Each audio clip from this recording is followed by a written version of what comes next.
Hello student, आज हम fundamental के अंदर नर्सिंग केयर प्लान एनसीपी के बारे में पढ़ेंगे। बहुत मोस्ट इम्पोर्टेंट टॉपिक है nursing care plan.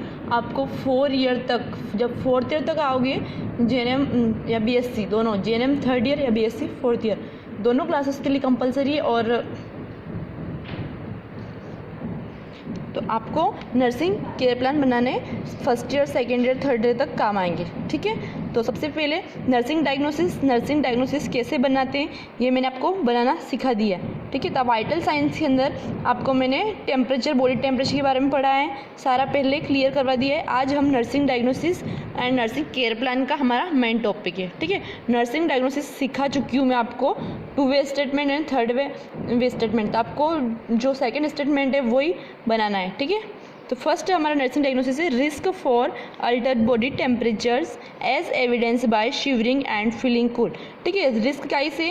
Altered body temperature जो है वो बढ़ रहा है, किस वजह से बढ़ रहा है? एज एविडेंस बाय पेशेंट को शिवरिंग हो रही है या फीलिंग वो कूल, ठंडा फील कर रहा है, जिस कारण उसका बॉडी टेम्परेचर बढ़ रहा है। ठीक है, सेकेंड है altered comfort as evidence by restlessness. उसको कंफर्ट फील नहीं हो रहा है, वो रेस्टलेस फील कर रहा है, किस कारण से? फीवर के कारण। Altered nutrition level related to fever as evidence by anorexia and lack of food intake. Body temperature altered हो रहा है क्योंकि रिलेटेड टू किसके कारण? फीवर है, उस कारण से बॉडी टेम्परेचर उसका न्यूट्रिशन लेवल इम्बेलेंस हो रहा है। एज एविडेंस बाय, या तो वो खाना अच्छे से, एनोरेक्सिया मतलब भूख नहीं लगना, या तो उसको अच्छे से भूख नहीं लग रही है, या फिर लेक ऑफ इनटेक, जो भी खाना ले रहा है बहुत कम ले रहा है फीवर के कारण, तो उसका न्यूट्रिशन क्या हो रहा है? इम्बेलेंस हो रहा है। ठीक है, altered fluid and electrolyte imbalance related to excessive sweating.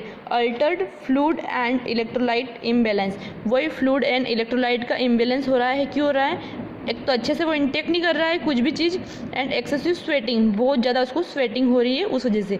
तो नर्सिंग डायग्नोसिस क्लियर बनाना मैंने आपको सिखा दिया, आप ट्राई करो। इतनी आसानी से नहीं बनते, बहुत ट्राई करना पड़ता है, उसके बाद आप बना पाओगे। ठीक है, आते हमारे नेक्स्ट टॉपिक पे, care plan NCP on fever. ठीक है, nursing care plan on fever के ऊपर एनसीपी है। तो फर्स्ट डायग्नोसिस क्या लिखा था हमने?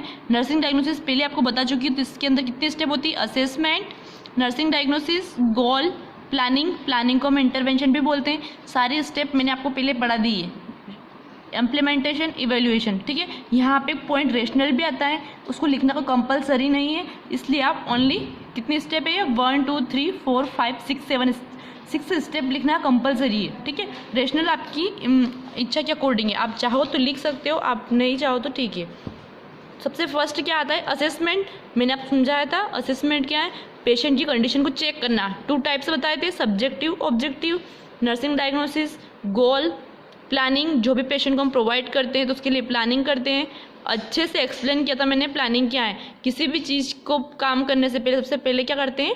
प्लानिंग करते हैं। फिर इम्प्लीमेंटेशन, पेशेंट के ऊपर अप्लाई करते हैं। इवेल्युएशन, जो भी पेशेंट को हमने केयर दी है उसका पेशेंट के ऊपर क्या इफेक्ट आया है।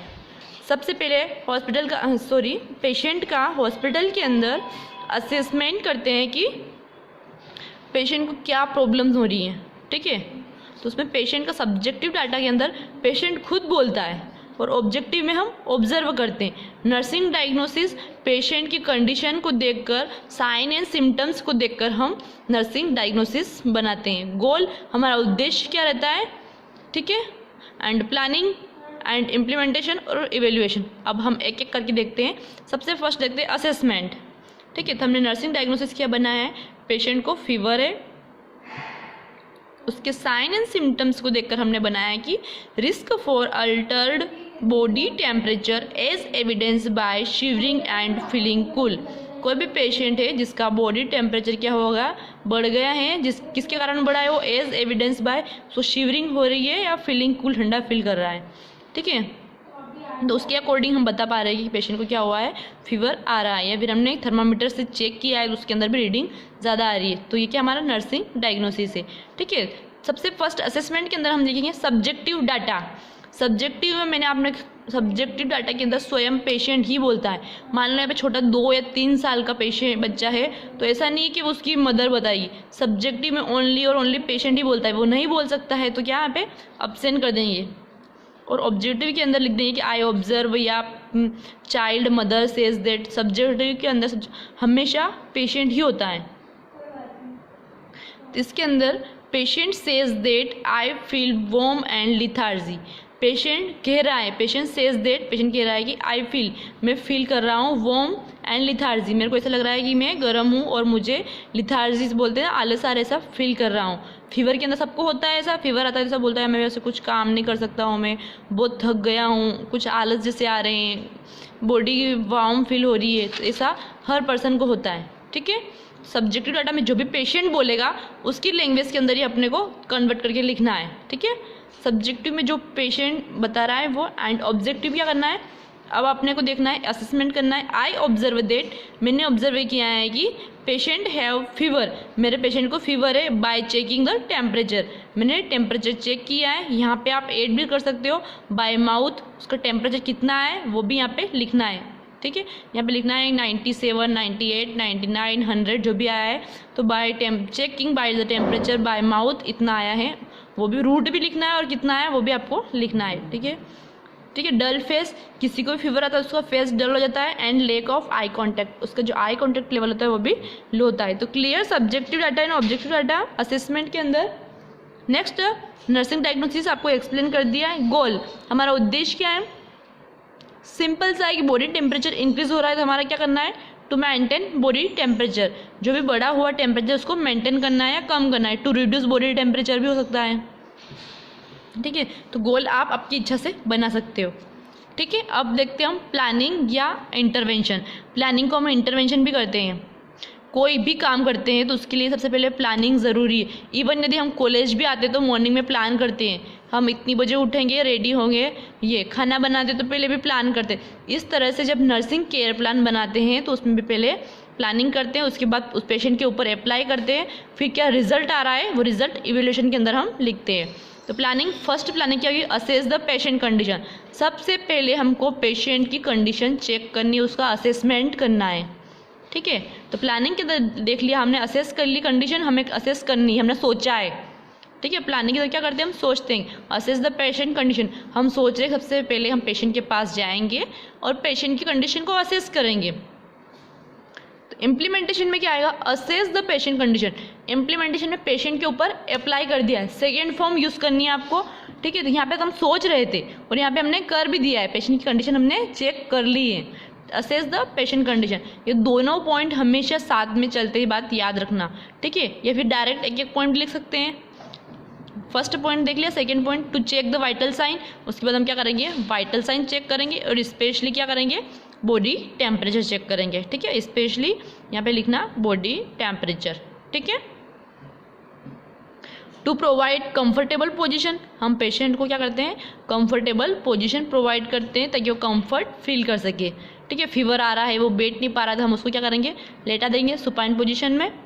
ठीक है, to provide extra blanket to the patient, patient को बहुत ज़्यादा शिवरिंग हो रही है तो हमें क्या करना है, एक्स्ट्रा ब्लैंकेट प्रोवाइड करने हैं, या फिर बोलते हैं ना वार्मर भी प्रोवाइड कर सकते हो आप, हीटर वार्मर जो भी आते हैं ना वो भी प्रोवाइड कर सकते हो, तो प्रोवाइड द हीटर वगैरह। To provide sponge bath, body temperature को रिड्यूस करने के लिए स्पंज बाथ भी प्रोवाइड कर सकते हैं। इसका प्रोसीजर भी मैं आपको लिखवाऊंगी, या खुद आप एक बार ट्राई करना लिखने के लिए।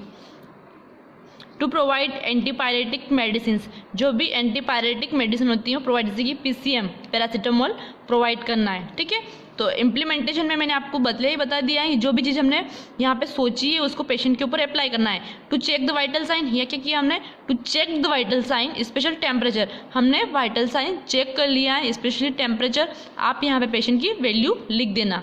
ठीक है, ये हमारी वैल्यू आई है, और आप अदर रेस्पिरेशन, पल्स, बीपी भी यहाँ पे लिख सकते हो। ठीक है, तो ऑल वैल्यू यहाँ पे आपको लिखना है।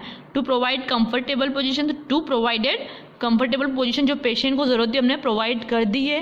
टू प्रोवाइड एक्स्ट्रा ब्लैंकेट, तो प्रोवाइडेड यहाँ पे प्रोवाइड कर दिए, आपको फुल पैराग्राफ में सेंटेंस लिखना है इसके अंदर।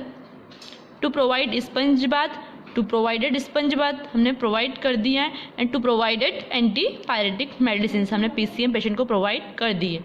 तो आपको इतना समझ में आया। 5th स्टेप समझ में आई। मेन इंपॉर्टेंट यही है, assessment, nursing diagnosis, goal, planning, implementation and evaluation.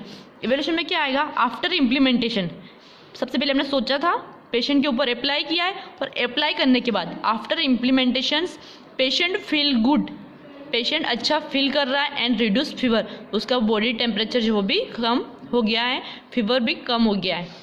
समझ में आया एनसीपी फीवर की? तो आपको as it is 5 nursing diagnosis बनाने हैं, और उन डायग्नोसिस का जैसे कि इस तरह से 5 डायग्नोसिस बनाने हैं, और उनको कम से कम 2 तो एक्सप्लेन करना ही है, 3 करने रहते हैं आपको, 2 तो एक्सप्लेन करना ही है। इस तरह से आपको नर्सिंग डायग्नोसिस बनाने पहले लिस्ट वाइज, फिर उनका एक एक चार्ट बना के उनको एक्सप्लेन करना है। ठीक है, एक और एक्सप्लेन करती हूँ मैं आपको, ये वाला अल्टर्ड न्यूट्रिशन लेवल वाला, NCP on Altered nutrition level, short में एक्सप्लेन करूँगी। सबसे पहले असेसमेंट, नर्सिंग डायग्नोसिस, गोल, प्लानिंग, इम्प्लीमेंटेशन, इवैल्यूएशन। आपको समझ जा चुकी हूँ, एक बार और देख लो अच्छे से। असेसमेंट में 2 है, subjective, objective data. Nursing diagnosis हमने पहले ही 5 नर्सिंग डायग्नोसिस बना लिए, उसमें से हम 2 को एक्सप्लेन कर रहे हैं। तो क्या बनाया, किसका ले रहे हैं? Altered nutrition level related to fever as evidence by anorexia and lack of food intake. ठीक है, नेक्स्ट देखना, टू मेंटेन न्यूट्रिशन लेवल, हमारा गोल क्या रहेगा? यहाँ पे इम्बेलेंस हो गया, तो हमारा गोल क्या रहेगा? मेंटेन करना न्यूट्रिशन लेवल को। तो हम सबसे पहले असेसमेंट करते हैं। Patient says that I feel weakness, lethargy, vertigo. किसी भी पेशेंट के अंदर न्यूट्रिशन लेवल कम हुआ है तो क्या बोलेगा?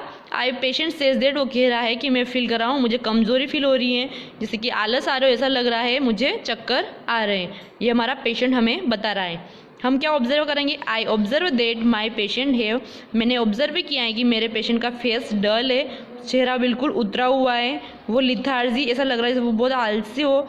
वेट लॉस, मेरे पेशेंट का वेट भी लॉस हुआ है और बहुत कमज़ोर हो गया है। ठीक है, हमारा goal to maintain nutrition level. हमारी प्लानिंग क्या रहेगी? असेस पेशेंट कंडीशन, हम पेशेंट की कंडीशन चेक करेंगे, अभी क्या कंडीशन है। टू चेक वाइटल साइंस, उसके वाइटल साइंस चेक करेंगे। To provide healthy nutrition diet, हमारे पेशेंट का न्यूट्रिशन लेवल इम्बेलेंस हो रहा है तो क्या करेंगे? हेल्दी न्यूट्रिशन डाइट प्रोवाइड करेंगे, जिसके अंदर फ्लूड, जूसेस वगैरह प्रोवाइड करेंगे। तो मेंटेन क्या करेगा? हाइड्रेशन को। ज़्यादातर एक्सेसिव स्वेटिंग होती है फीवर में, तो उससे क्या होता है? डिहाइड्रेशन होता है। उस चीज़ से प्रिवेंट करने के लिए एक्स्ट्रा फ्लूड जूसेस प्रोवाइड करते, तो हाइड्रेशन को मेंटेन रखता है। To provide psychological support, patient को साइकोलॉजिकल सपोर्ट प्रोवाइड करना है कि आप जल्दी ठीक हो जाओगे, आप टेंशन मत लो, उसकी एंजाइटी को रिमूव करना है। And to provide IV fluid, patient को आईवी फ्लूइड प्रोवाइड करना है। ठीक है, और इम्प्लीमेंटेशन में क्या है? सारी चीज़ें आपने यहाँ पे सोची थी, यहाँ पे अप्लाई कर दी, तो आपको फुल सेंटेंस लिखने हैं। Assess the patient condition, to check the vital signs, to provided healthy nutrition diet, to provided psychological support and to provided IV fluid. ठीक है, और हमारा इवैल्यूएशन क्या निकलेगा? After implementations patient malnutrition nutrition nutrition लेवल, level patient का जो nutrition level है क्या हुआ? मेंटेन हो गया है। क्लियर?